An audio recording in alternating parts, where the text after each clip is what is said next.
3. 26 de outubro de 1928. Hoje a lareira foi acesa na sala de jantar, antes de servirem a comida. É empolgante ver uma, embora eu não entenda porque todo mundo reclama tanto de frio. A família toda está bem de saúde e muito ocupada. Monsieur Landowski está preocupado com o transporte de sua preciosa escultura do Cristo para o Rio de Janeiro. Ele também tem que terminar Sun Yat-sen. Eu tento ajudar com as tarefas da casa o máximo que posso, por isso espero que me considerem útil, e não um fardo. Estou muito feliz com o meu novo conjunto de roupas de inverno, que antes eram de Marcel. O tecido da camisa, do short e do suéter é muito delicado e macio. Madame Landowski gentilmente decidiu que, mesmo que eu não vá para a escola no momento, porque sou mudo, eu ainda deveria ter uma educação. Ela me passou algumas questões de matemática, bem como um teste de ortografia. Eu me esforcei muito para encontrar as respostas certas. Estou feliz e grato por estar com pessoas gentis nessa ótima casa. Baixei minha caneta, fechei e tranquei meu diário, torcendo para que olhos curiosos não fossem capazes de encontrar nenhum problema no que eu havia escrito.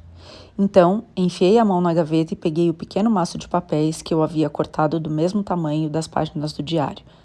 Aqueles eram os papéis em que eu documentava meus verdadeiros pensamentos. A princípio, escrevi no diário apenas para agradar aqueles que me deram de presente, caso me perguntassem se eu estava usando. Mas descobri que não poder expressar meus verdadeiros pensamentos e sentimentos estava se tornando cada vez mais difícil e eu precisava de uma forma de extravasá-los.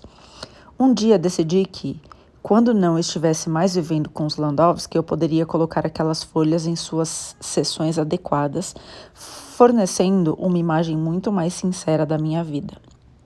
Acho que foi Evelyn que tornou mais difícil a decisão de ir embora, porque, desde que ela pediu que a visitasse sempre que eu quisesse, aceitei o convite. Acreditei que ela nutria por mim algum tipo de sentimento maternal, que parecia real e verdadeiro.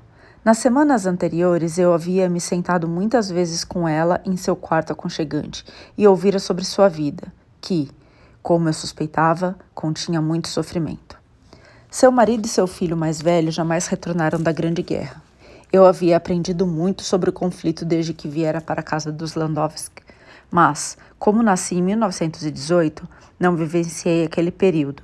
Eu tremia ao ouvir Evelyn me contar sobre os milhares de homens que morreram no campo de batalha, gritando de dor, pois seus corpos tinham se despedaçado ao saírem das trincheiras. O que mais me entristece é o fato de que meus amados Anton e Jacques morreram sozinhos, sem ninguém para confortá-los. Os olhos de Evelyn se encheram de lágrima e estendi a mão para ela. O que eu realmente queria dizer, coisas como, eu sinto muito, deve ser tão difícil para você, eu também perdi todos que amava. Ela explicou que era por isso que sentia tanto orgulho do único filho que a vida lhe deixara e o protegia tanto. Se ela o perdesse, enlouqueceria. Quis dizer a ela que eu havia enlouquecido, mas, para minha surpresa, estava lentamente me recuperando. Era cada vez mais difícil me manter em silêncio, especialmente porque eu sabia muito bem que, se falasse, eu seria enviado para a escola. E, acima de tudo, eu queria continuar minha educação. Por outro lado, eles fariam perguntas sobre a minha história, coisas que eu simplesmente não poderia responder. Ou teria que mentir, mas aquelas pessoas tão boas que me levaram para sua casa, me vestiram e me alimentaram merecia mais do que isso.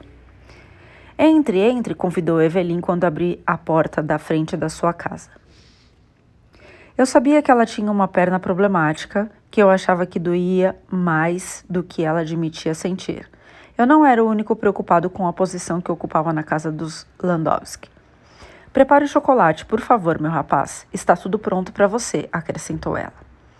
Fiz o que ela pediu, sentindo o aroma maravilhoso do chocolate que tenho certeza de que havia provado em algum momento do meu passado, mas que agora também não me cansava de beber.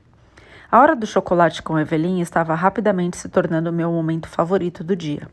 Peguei as 2 canecas e coloquei uma delas na mesinha do lado de Evelyn e a outra sobre a lareira, onde um pequeno fogo queimava na grade. Sentando-me, abanei o rosto com a mão, quase tonto pelo calor. Você veio de algum lugar muito frio, não é? Evelyn me olhou rapidamente e percebi que ela estava em busca de informações, esperando que eu baixasse a guarda. Peguei meu chocolate e bebi para provar que podia tolerar uma bebida quente no meu corpo quente, apesar de estar desesperado para tirar o pullover de lã. Ah, um dia você vai me responder. Ela sorriu, mas por enquanto você continua sendo um enigma. Olhei para ela com curiosidade. Nunca tinha ouvido essa palavra, mas soava interessante. Enigma significa que ninguém sabe com certeza quem você é, explicou ela, o que o torna instigante, pelo menos por um tempo, mas depois acaba ficando bastante monótono. Ai, aquilo doeu. Enfim, perdoe minha frustração. É só porque me preocupo com você. A paciência de Monsieur e Madame Landowski pode, em algum momento, acabar. Eu os ouvi conversando outro dia enquanto limpava a sala de visitas. Eles estão pensando em mandá-la a um psiquiatra. Você sabe o que é isso? Balancei a cabeça. É um médico da mente. Ele faz perguntas e decide sobre o seu estado mental e as razões para a sua condição. Por exemplo, se você tem algum problema mental, talvez precise ser internado em algum tipo de hospital. Meus olhos se arregalaram de pavor. Eu sabia exatamente o que queria dizer. Um de nossos antigos vizinhos, que às vezes gritava e uma vez saiu andando nu pela rua principal da cidade, tinha sido levado para o que eles chamavam de hospício. Aparentemente eram lugares horríveis, cheios de homens e mulheres gritando e berrando, ou sentados olhando para o nada como se já estivessem mortos. Desculpe, eu não devia ter dito isso, Evelyn disse. Sabemos que você não é louco. E, na verdade, apenas esconde a sua inteligência. Eles só pensaram em mandá-lo a um psiquiatra para descobrir por que não quer se comunicar quando sabemos que pode. Como sempre, balancei a cabeça com firmeza. Todos haviam recebido a mesma resposta, que eu estava com febre e não me lembrava de ter falado com Abel. Não era totalmente uma mentira. Eles estão tentando ajudá-lo, meu querido, não machucá-lo. Por favor, não fique tão aterrorizado. Olhe, disse Evelyn, pegando um pacote marrom ao lado de sua cadeira. Isso é para você, para o inverno. Peguei o embrulho das mãos dela e tive a sensação de que era meu aniversário. Fazia muito tempo que eu não ganhava um presente. Desejava apreciá-lo um pouco mais antes de desembrulhá-lo, mas a Evelyn me encorajou a rasgar o papel.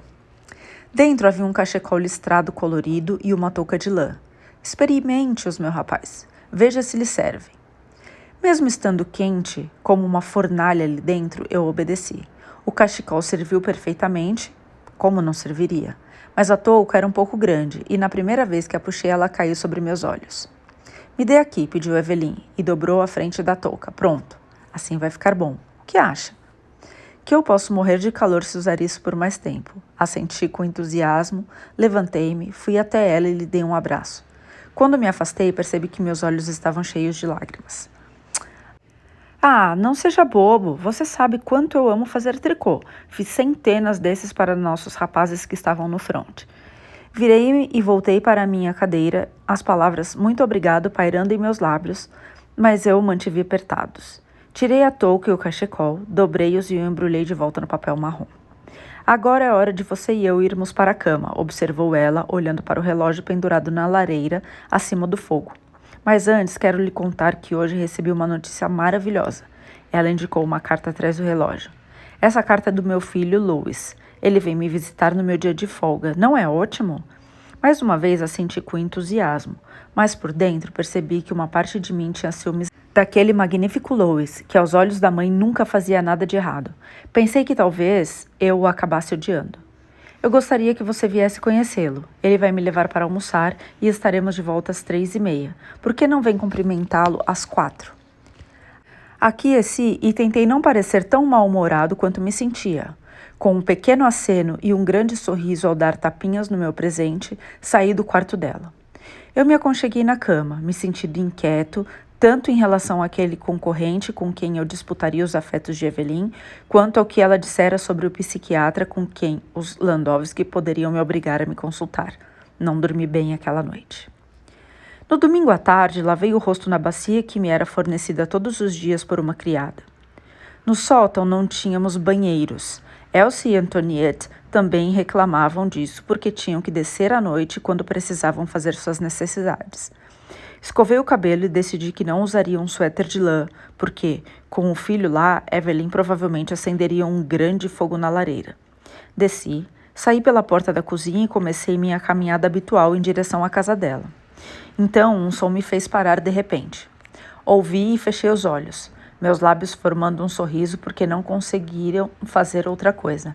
Afinal, eu conhecia a música e ela estava sendo tocada não por um homem como meu pai, mas por alguém que praticava por muitos anos. Quando a música parou, eu me recompus. Alcancei a porta de Evelyn e bati. Logo ela foi aberta por um rapaz alto e magro que eu sabia ter 19 anos. Olá, cumprimentou ele com um sorriso. Você deve ser o menino perdido que veio morar aqui desde a minha última visita. Ele me levou para dentro e meus olhos correram pela sala em busca do instrumento que o jovem estava tocando 1 minuto antes. O violino estava sobre a cadeira em que eu costumava me sentar e não pude deixar de notá-lo. Olá, disse Evelyn. Este é Louis, meu filho. Eu assenti, mas meus olhos não conseguiam se afastar daquele simples pedaço de madeira que tinha sido magnificamente transformado de uma árvore em um instrumento capaz de produzir os sons mais gloriosos da terra, na minha opinião, pelo menos. Você ouviu meu filho tocar? Evelyn percebera a maneira como eu olhava para o violino. Eu aqueci, cada pedacinho de mim querendo pegar um instrumento, colocá-lo confortavelmente sob o meu queixo, levantar o arco e tirar as notas dele. Você gostaria de segurá-lo? Olhei para Louis, que me lembrava sua mãe, com o mesmo sorriso gentil. Assenti de forma veemente. Ele me entregou o violino e eu o peguei com a mesma reverência com que seguraria o velocino de ouro. Então, quase automaticamente, posicionei o instrumento sob o queixo. Então você toca, comentou Louis. Não foi uma pergunta, mas uma declaração. Aqueci outra vez. Vamos ouvi-lo, sugeriu ele, pegando o arco e entregando-o para mim. Como eu ouvira Louis tocar, sabia que o instrumento estava perfeitamente afinado, mas passei o arco pelas cordas de qualquer maneira, tentando senti-las. Era mais pesado do que o que meu pai e eu costumávamos tocar, mais sólido, e me perguntei se seria capaz de tirar notas dele. Fazia tanto tempo desde a última vez que eu segurara um violino. Fechando os olhos, fiz o que papai sempre me ensinou e comecei a acariciar as cordas. Antes de começar, eu nem tinha certeza do que tocaria, mas a bela melodia de Allemande de Bach, da partita para violino número 2, começou a fluir de mim. Fui pego de surpresa quando terminei e então houve silêncio e aplausos. Bem, por essa eu não esperava, ouvi Evelyn dizer enquanto se abanava com seu leque. Monsieur, começou Louis. Bem, isso foi impressionante para um garoto da sua idade. Diga-me, onde aprendeu a tocar? Eu não ia largar o violino para escrever a resposta num pedaço de papel, então apenas dei de ombros, esperando que me pedissem para tocar outra coisa. Eu lhe disse, Louis, ele não fala. O que falta a ele no departamento de cordas vocais é compensado pela música que ele toca no violino. Louis sorriu para a mãe e em seguida se virou para mim. Você é excepcional, sinceramente. Para uma criança. Aqui, deixe-me pegá-lo para você vir se sentar e tomar uma xícara de chá. Quando Louis se aproximou, uma parte de mim simplesmente queria apertar o violino contra o peito, se virar e sair correndo. Não se preocupe, rapazinho, garantiu Evelyn. Agora que eu sei que você sabe tocar tão lindamente, vou encorajá-lo a fazer isso sempre. O violino era do meu marido, sabe? Ele também tocava muito bem. Então o violino ficava comigo debaixo da minha cama. Você pode guardá-lo para mim? Pediu apontando para o estojo no chão. Enquanto Louis preparava o chá, coloquei o violino com cuidado em seu ninho. O nome do luthier estava impresso no interior da parte superior da caixa. Eu nunca tinha ouvido falar dele, mas isso não importava. A qualidade do som podia não ser tão boa quanto a do instrumento de meu pai, mas serviria. Qualquer violino serviria. Evelyn não pediu que ele guardasse o estojo. Então, eu o deixei ao meu lado enquanto tomávamos chá. E ouvi Louis conversar com a mãe sobre o curso que estava fazendo. Talvez um dia eu acabe projetando o próximo carro da Renault, observou ele. Bem, se isso acontecer, eu ficaria muito orgulhosa. E também adoraria o fato de você morar aqui por perto e não em Lyon, que é tão longe. Não é por muito tempo, falta apenas 1 ano e meio para eu me formar, então escreverei cartas para todas as fábricas de automóveis e verei qual delas decidirá que precisa de mim e das minhas habilidades. Desde pequenininho, Louis é obcecado por carros, explicou Evelyn. Não havia muitos nas ruas naquele tempo, mas ele desenhava o que imaginava ser um veículo moderno e, sabe, eles são muito parecidos com o estilo que as fábricas de automóveis estão produzindo agora. Claro, essas coisas são apenas para os ricos. Ah, mas logo isso vai mudar, mamã. Um dia, cada família terá um, inclusive eu. Bem, não há nada de errado em sonhar, não é? Respondeu Evelyn com carinho. Agora, rapazinho, você consegue terminar esse bolo ou o Luiz deve colocá-lo na lata para amanhã? Decidi que ainda tinha espaço na barriga e peguei a última fatia do prato. Então, quais são as coisas que você mais ama? Perguntou Lois. Peguei meu pedaço de papel e escrevi 3 palavras. Comida, violino, livros. Adicionei leitura entre parênteses e lhe entreguei a resposta. Entendi. Louis sorriu para mim depois de ler. Eu certamente vi os 2 primeiros em ação hoje. Você alguma vez já falou? Sem hesitar, decidi dizer a verdade e assenti. Posso perguntar o que aconteceu para você se calar? Eu dei de ombros e balancei a cabeça. Bem, esse assunto não cabe a nós, não é? Interrompeu Evelyn.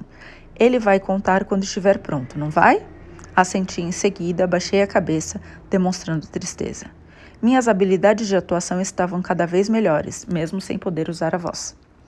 Por que você não atiça o fogo, Lois? As noites estão começando a esfriar. Evelyn estremeceu de repente. Eu não gosto do inverno. Você gosta, rapazinho? Balancei a cabeça com veemência. Pelo menos o Natal traz luz para nossas casas e nossos corações. É um evento para aguardar ansiosamente. Você gosta do Natal? Eu a encarei, então fechei os olhos enquanto me vinha à mente a lembrança de um dia em que o fogo queimava intensamente e o menor dos presentes já havia sido distribuído entre nós depois da missa. Carne para a nossa ceia e algumas iguarias especiais tinham sido preparadas. Apreciei a recordação, embora ela surgisse na minha mente como uma figura em um livro, como se não me pertencesse. Espero que eu possa pagar a tarifa para vir aqui ver você, mamã. Vou economizar o máximo que puder, prometeu Lois. Eu sei que vai, Cherie. É claro, acrescentou Evelyn, dirigindo-se a mim também, que é a época mais movimentada do ano por aqui. Monsieur Landowski gosta de oferecer festas para os amigos, então talvez seja melhor deixar para depois do Natal, quando as tarifas de trem talvez estejam mais baratas. Talvez, mas veremos. Bem, eu odeio dizer isso, mas preciso me preparar para voltar. Claro, concordou Evelyn, embora eu pudesse ver a tristeza em seus olhos. Deixe-me embalar um pouco de comida para a viagem. Mamã, não se preocupe, por favor, pediu Louis, fazendo sinal para que ela não se levantasse da cadeira. Nosso almoço foi farto e estou tão empanturrado de bolo que só devo sentir fome muito depois de chegar em casa. Acredite.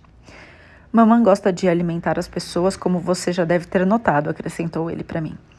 Levantei-me porque não queria atrapalhar o que obviamente era uma triste despedida entre mãe e filho. Abracei Evelyn e apertei a mão de Louis. Foi muito bom conhecê-lo e obrigado por fazer companhia à mamã. Ela precisa de um pintinho para esconder sob as asas, não é? Sorriu Louis. Você me conhece bem demais, Evelyn riu. Adeus, rapazinho. Até amanhã.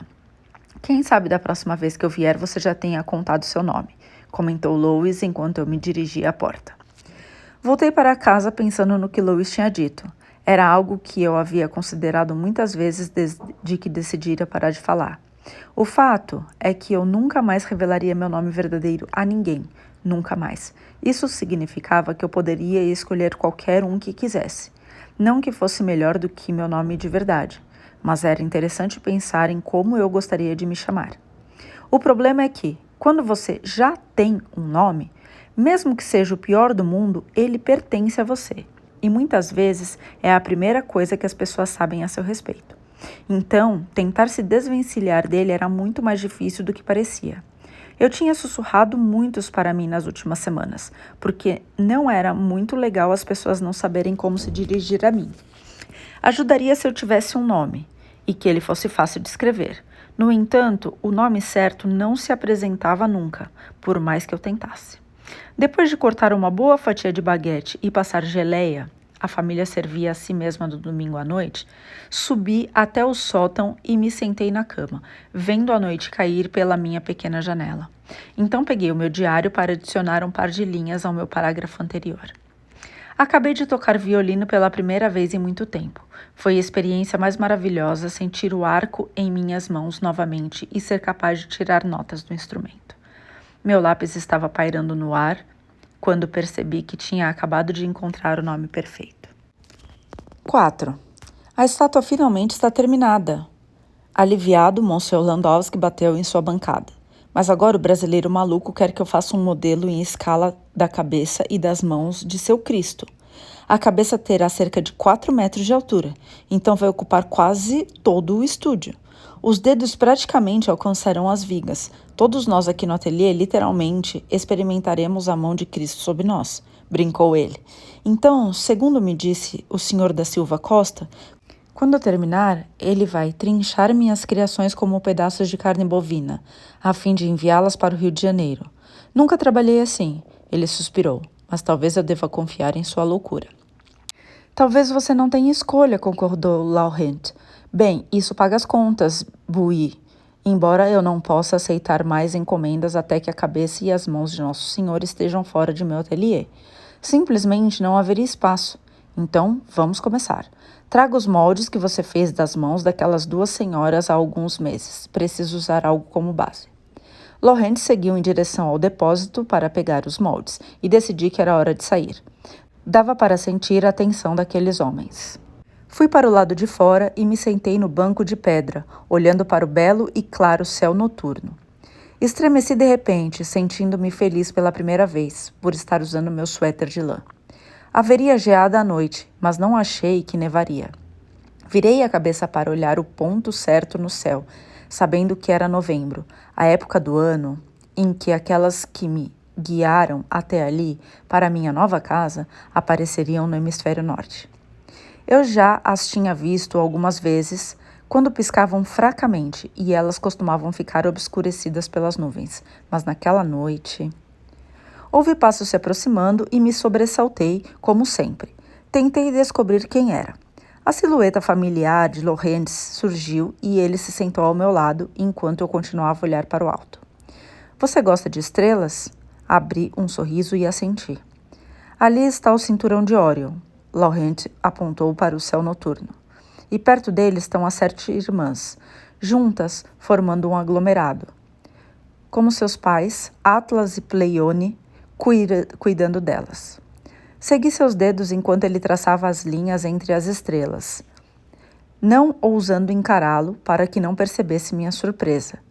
Meu pai se interessava muito por astronomia e tinha um telescópio em uma das salas do sótão, explicou Laurent. Às vezes, ele o levava para o telhado em noites claras e me ensinava sobre as estrelas. Uma vez vi uma estrela cadente e achei que era a coisa mais mágica que já tinha visto. Ele inspecionou meu rosto bem de perto.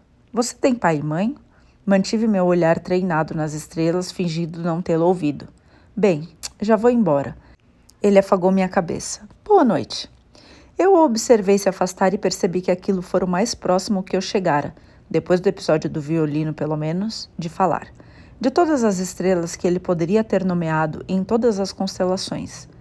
Eu sabia que elas eram famosas, mas de alguma forma sempre senti que eram o meu segredo e não tinha certeza de que gostava do fato de que alguém mais também as considerava especiais.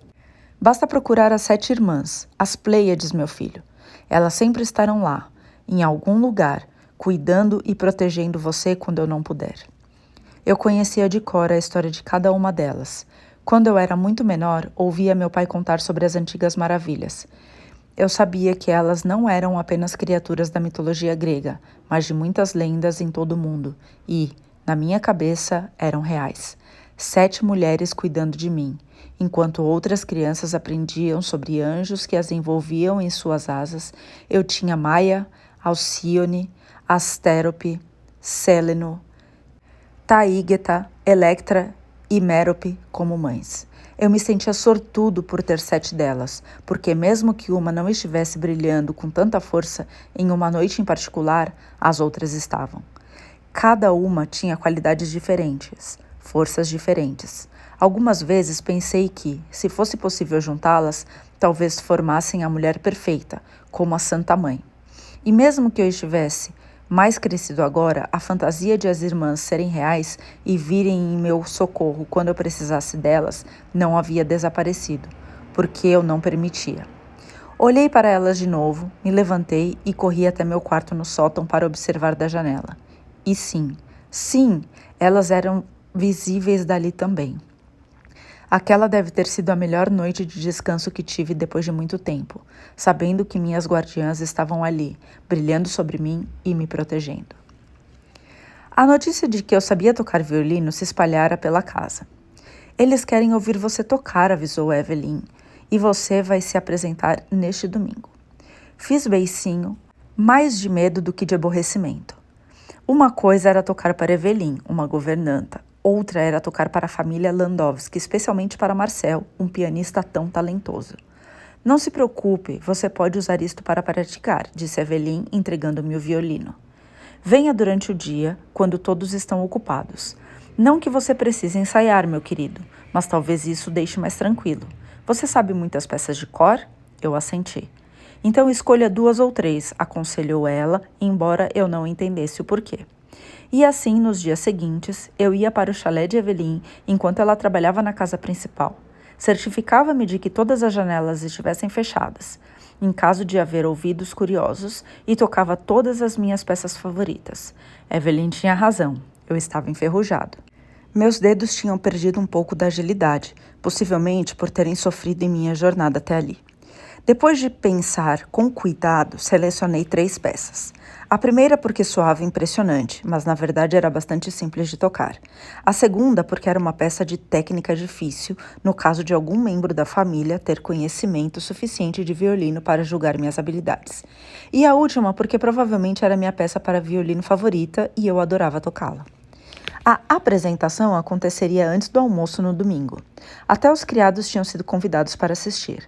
Tenho certeza de que os Landowski estavam apenas sendo gentis, tentando garantir que eu me sentisse especial, mas tive a sensação de estar sendo testado.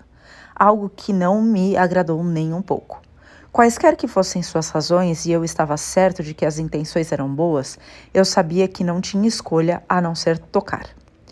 Era de fato assustador, pois eu só havia tocado para as pessoas da minha casa e só a opinião de papai realmente importava para mim. Porém, entre aqueles ouvintes estavam um famoso escultor e sua família talentosa, e alguns tinham um grande conhecimento musical. Não dormi bem na noite anterior. Me revirei na cama, desejando poder correr até a casinha de Evelyn, onde poderia praticar e praticar até que o violino se tornasse uma extensão das minhas mãos, que era como papai tinha dito que deveria ser. Passei a manhã de domingo tocando até meus dedos quase caírem, então Evelyn veio me encontrar e me disse para subir e trocar de roupa. Na cozinha, ela me deu o que chamou de lambida e cuspida, o que significava molhar meu cabelo e escová-lo para trás, bem como passar a flanela no meu rosto. Muito bem, você está pronto. Ela sorriu e depois me puxou para um abraço. Apenas pense em quanto estou orgulhosa de você. Então ela me soltou e eu vi lágrimas em seus olhos. Fui recebido na sala de visitas, onde a família estava reunida em torno da lareira, o fogo queimando bem alto. Todos seguravam taças de vinho e me posicionei diante deles.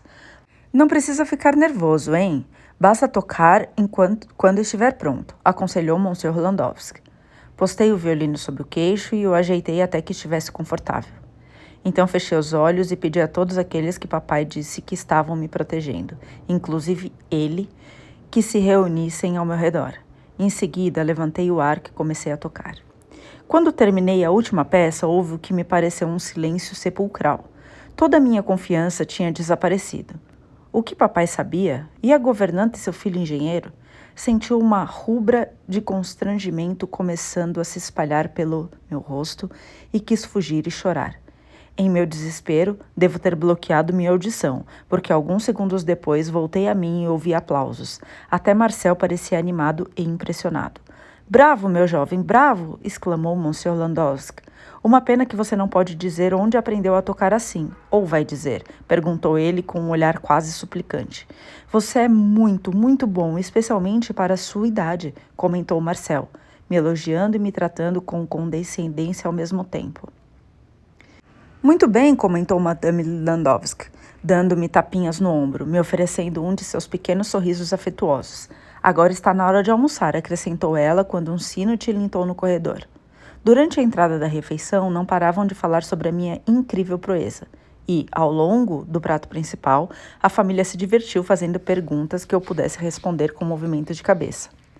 Ainda que uma parte de mim se sentisse desconfortável por eles tratarem minha vida pregressa como um mero jogo, eu sabia que ninguém fazia isso por mal.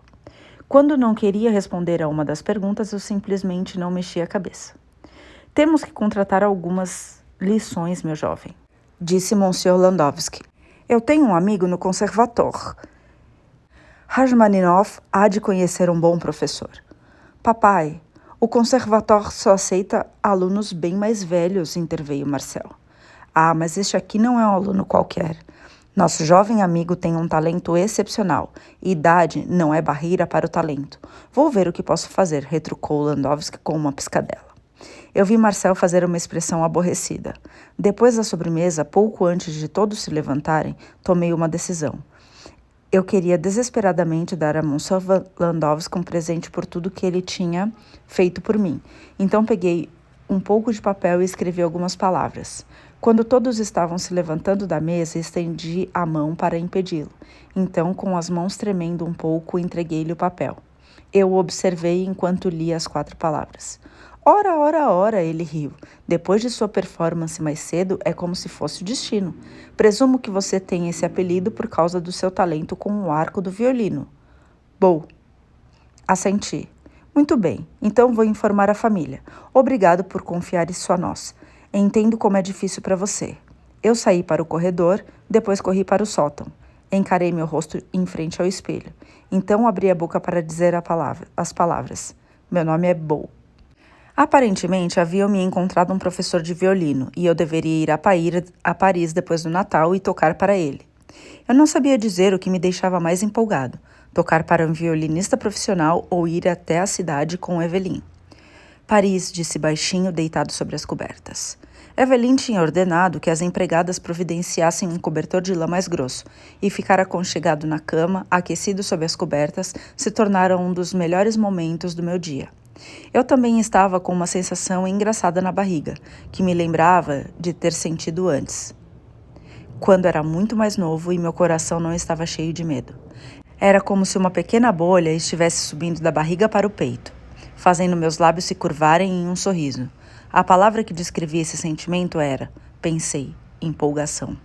Era algo que eu quase não me atrevia a sentir, pois levava felicidade, e eu não queria me sentir feliz demais, senão alguma coisa horrível poderia acontecer, como os Landowski decidirem que não me queriam mais sob seu teto, e então seria ainda mais difícil enfrentar a infelicidade de estar sozinho, sem dinheiro e faminto outra vez.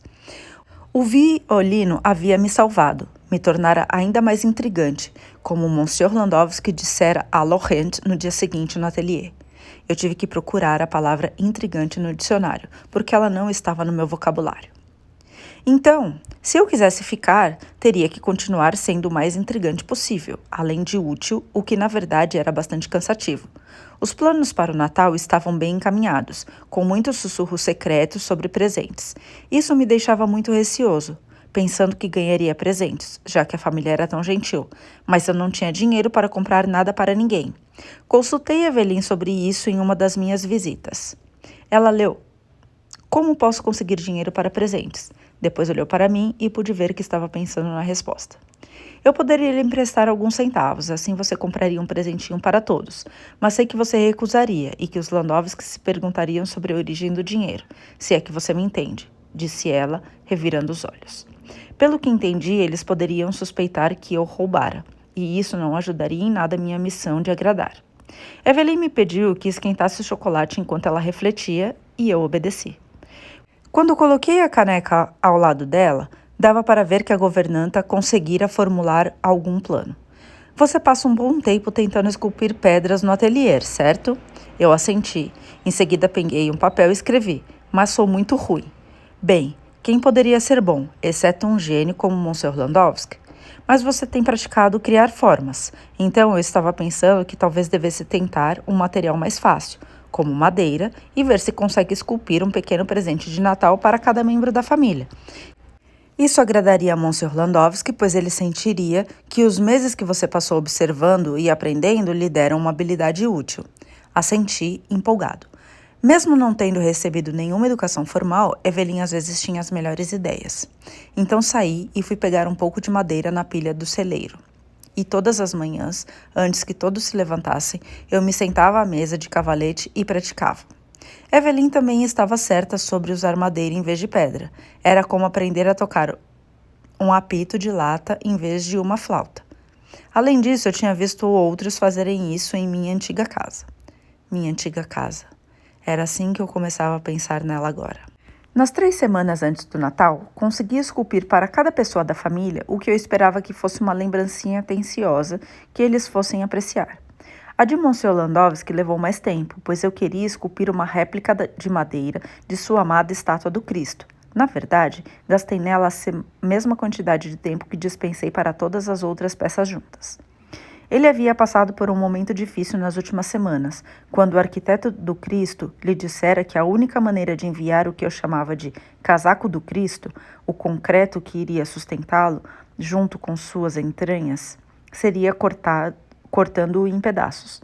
Pelo que ouvi, assim haveria menos chance de uma parte da escultura rachar durante a longa viagem da França até o Brasil. Monsieur Landowski ficou terrivelmente aflito, porque sentia que deveria acompanhar sua preciosa escultura para cuidar dela na viagem, mas era uma longa jornada de ida e volta.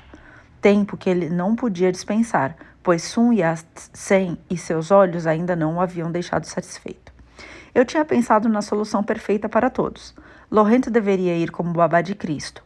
Isso não só significaria que o Sr. Landowski ficaria em casa, mas que Laurent talvez pudesse ver sua amada no Rio, o que o deixaria mais feliz e o impediria de passar as noites nas ruas de Montparnasse, um lugar que eu estava desesperado para conhecer, embora Monsieur Landowski sempre reclamasse que estava cheio de aspirantes artistas, mendigos e ladrões. Eu estava prestes a sugerir isso, quando felizmente Laurent teve a mesma ideia e a sugeriu ele mesmo. Monsieur Landowski ficou em dúvida a princípio, porque era nítido que os últimos tempos Laurent não vinha se mostrando muito confiável. Mas, depois de jurar várias vezes que dormiria no porão com os pedaços do Cristo se necessário e que não tocaria em uma gota de álcool enquanto o Cristo estivesse sob seus cuidados, todo mundo pareceu concordar que era a melhor solução. Era lindo ver o brilho de expectativa nos olhos de Laurent, e eu realmente esperava que um dia também tivesse a sorte de experimentar um amor assim, que o iluminava por dentro quando ele pensava em rever seu lindo anjo, Bel. Prazer e dor, pensei enquanto embrulhava cuidadosamente minha própria escultura do Cristo no papel marrom que Evelyn me dera. Você não está perfeito, mas pelo menos está inteiro. Sorri para ele enquanto dobrava o papel sob seu rosto não muito simétrico. Assim que terminei de embrulhar todas as esculturas, guardei-as em minha cômoda. Então, vendo que a noite caía, desci as escadas e fui, na ponta dos pés, ver o abeto que tinha sido trazido mais cedo, pois era a véspera de Natal. Observei os membros da família pendurarem pinhas com fitas em seus galhos e todos nós tínhamos deixado um par de nossos sapatos sob a árvore para Père Noël encher com presentes. Monsieur Landowski me contou que era uma tradição francesa muito antiga e que os adultos também gostavam de seguir. Então, eles prenderam velas nas pontas dos galhos e, quando o crepúsculo caiu, elas foram acesas. Era a coisa mais bonita que eu já vira, especialmente no escuro. Ainda olhando para ela, menino, a voz da pessoa em quem eu tinha acabado de pensar me fez pular. Eu me virei e vi Monsieur Landowski, que ainda não tinha se acostumado a me chamar pelo meu novo nome. Sempre penso na música de Tchaikovsky quando olho para a árvore na véspera de Natal. Você conhece a partitura do Quebra-Nozes? Fiz um gesto com a mão para indicar que sim. Conhecia, mas não muito bem. Papai não era um grande admirador de Tchaikovsky. Sempre reclamava que ele escrevia sua música para agradar o público, em vez de dar às suas partituras um nível mais técnico. Aposto que você não sabia que, quando estava em Paris, Tchaikovsky possuía um instrumento chamado celesta, algo entre um piano e um sino, devido ao som que faz. Ela inspirou sua Dança da Fada Açucarada. Eu não sabia disso e assenti, animado, querendo que a conversa continuasse. Você sabe tocar a abertura? Dei de ombros para indicar um talvez, porque é claro que eu era capaz de tocá-la, mas precisaria praticar. Talvez isso o ajude a se lembrar. Eu estava subindo para encontrá-lo e lhe entregar. Achei que poderia ficar constrangido se eu lhe desse na frente da família. À luz fraca da árvore, vi surgir um estojo de violino que ele estava escondendo às costas e agora me oferecia. Meus pais me deram quando eu era criança, mas temo que nunca tenha demonstrado muita aptidão. No entanto, eu o guardei, como fazemos com os presentes que ganhamos dos pais. Valor sentimental, sabe? Eu sabia, e por um instante me senti preso entre a tristeza por tudo que tinha sido forçado a abandonar quando parti e a alegria iminente do que Monsieur Landowski estava me oferecendo. Pegue, ele ficará melhor em mãos talentosas como as suas do que guardado no alto do meu guarda-roupa, juntando poeira. Abri a boca sem perceber, tão completamente arrebatado por sua generosidade e pelas possibilidades que se abriam para mim com o meu próprio violino que quase falei. Olhei para o instrumento, descansando nas minhas mãos e o beijei. Depois me aproximei de Monsieur e lhe dei um abraço constrangido. Após alguns segundos, ele me afastou delicadamente pelos ombros.